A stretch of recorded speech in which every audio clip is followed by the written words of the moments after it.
Good evening, everybody. This is Lindy. I decided tonight that I would wish you a happy Mother's Day, but I would also give you a mother's story. And this is my mother's story. And this was a whole different generation of beliefs. I mean, these were strong, strong women.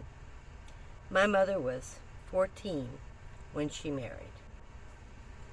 And her first child was born when she was 15.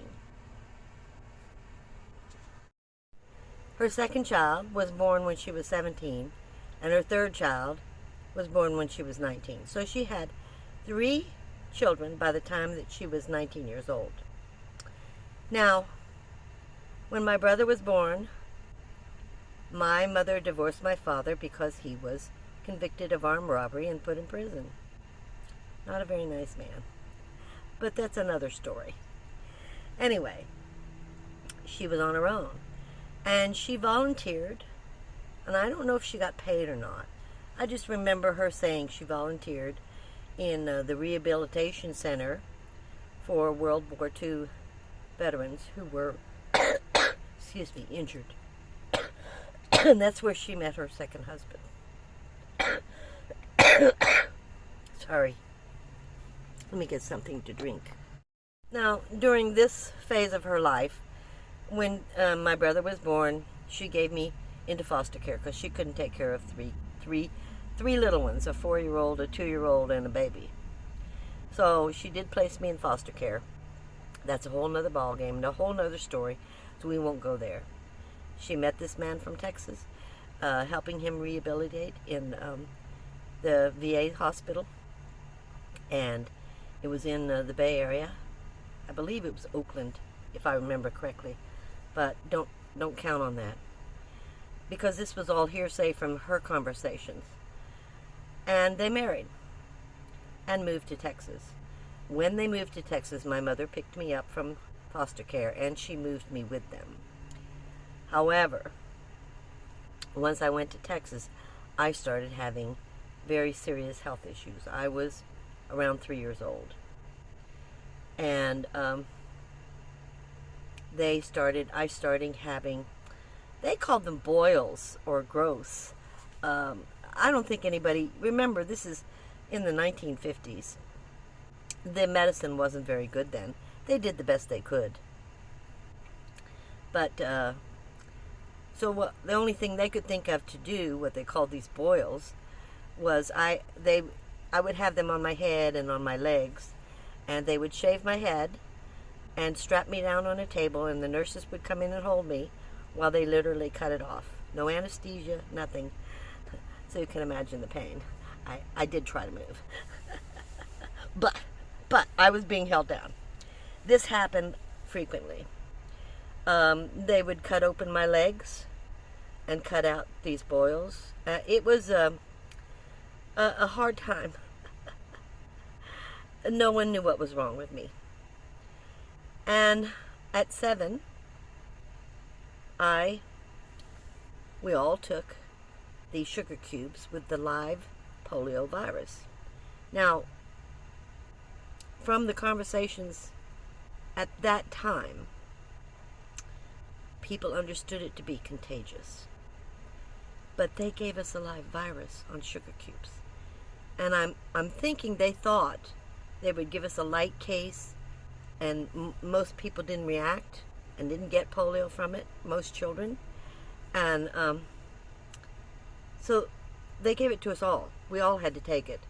And unfortunately, I came down with polio. I think that because it was the sugar cubes and the live virus, that I didn't come down with the worst possible scenario. Even though they thought I was going to have it, I didn't have it. But I lost all feeling from the neck down. And I'm trying to remember. Yeah. So anyway, I want to say that, but I had some movement, and I didn't have problems breathing. I had some movement, and I can't remember what kind of movement I had. I know I could hold myself up on bars. I had no feeling from the waist down, but I know I had some kind of feeling in the arms still. So my mother, one morning, my mother's calling to us, and she's, get up out of bed, get dressed for school. My sister's up. My brother is still a baby, and my mother is pregnant and almost ready to have another baby, her fourth child. And she's 23 years old. And I can't get up out of bed. I don't feel anything. I can't move. And my mother goes, I'm really coming after you, Lindy. If you don't get up out of that bed, I'm going to spank you. I'm like really upset. And I'm going, Mom, I can't. I can't feel anything. I can't get out of bed. So she really thought I was just didn't want to go to school. So she comes in the bedroom. I'll never forget, because it was shocking for both of us. And she grabs my arm and she jerks me out of bed. Get on your feet. And I fall flat to the floor. And my mother said, you didn't feel that? I go, Mom, I can't move. I can't feel anything. I don't know what's wrong with me. Well, she got help. The other kids to school, she got help. And they took me to a children's hospital, a big one.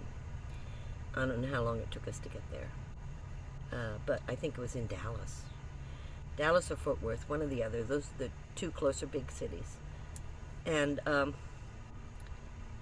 we're going through the hallways, and it's a children's hospital. And there are children in lung machines. And if you've never seen a lung machine, you don't want to. They're solid metal. The child lays on its back, and it has a mirror. And that's it. That's from the neck down, it's solid metal. They never move. They're hooked up to machines that keep them breathing, that allow them to do their bodily functions. It's pretty nasty looking. Anyway, we're not going to go there. You know, when I get into the stories, I start remembering and feeling and remembering all the things I went through. At that time, I actually feel it. So we go into the doctor's office, and I'm in a wheelchair, and I can't move. And the doctor starts telling my mother in front of me that I belonged in a lung machine, and that she had to accept the fact that I probably would die. And my mother kind of flipped out, and she said, you don't ever speak in front of my daughter about something like this. No, she doesn't need to hear that. She doesn't need to hear that, because I don't want her believing that she's not going to walk again. She's going to walk again. And so she had me removed. Well, he had his nurse bring me out. She had no clue what this nurse was going to do. So this nurse wanted to prepare me for the lung machine. And she took me into the room where the lung machines were. And there was this young boy, and I mean, these are very vivid memories. This was big time. Bad. And I walked after this little blonde-headed boy who was really cute. And he must have been about my age. And he looked at me in this mirror, and he goes, don't let them put you here. That's all he said. And about that time, I heard my mother screaming down the hall, get her out of that room, get her out of that room. I don't want her seeing that. And she told the doctor they would never see me again, and they never did. Never saw me again. She never took me to the doctor again. She had had it. She had had enough. And she took me home. Now, she was in rehabilitation, and she did work with damaged, couldn't move muscles or couldn't move this from World War II, these soldiers. So where she got the knowledge, I don't know. I can only tell you what her past was like. She was 23 years old. And she took me to the house. They isolated me in this back room with just a bed, and there were windows. It was an enclosed room, all windows. I forget what they called it then, but it wasn't a garden room. It was a sunroom. An enclosed sunroom is what we called it. It was all glass and lots of screens, so you could move the glass up and down so breezes would go in. And in the winter, they would have to bundle me up and have a little pot belly stove in there to keep me warm. But they isolated me in this room. My mother had bars put up, walking bars. And every day, she would put me 3 times in almost boiling water. Of course, I couldn't feel it. If I could feel it, it would have hurt. But I couldn't feel it. And every day, she would work my muscles 3-4 times a day. She would move every muscle in my body, my legs and back. She'd turn me over. She'd do this. She'd do that.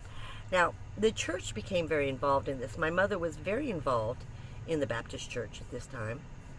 And the church decided they wanted to help her because she was pregnant, and my brother was born during this time, my youngest brother. And so my mother was physically challenged, and she was lifting a 7-year-old and bathing her every day, soaking her in this hot water and moving every muscle. So the women in the church started helping my mother if they weren't afraid to catch polio, because of course it's contagious. I never saw my brothers and sisters. They never came into the room. They were never allowed in there. My teachers would drop off my daily, schoolwork.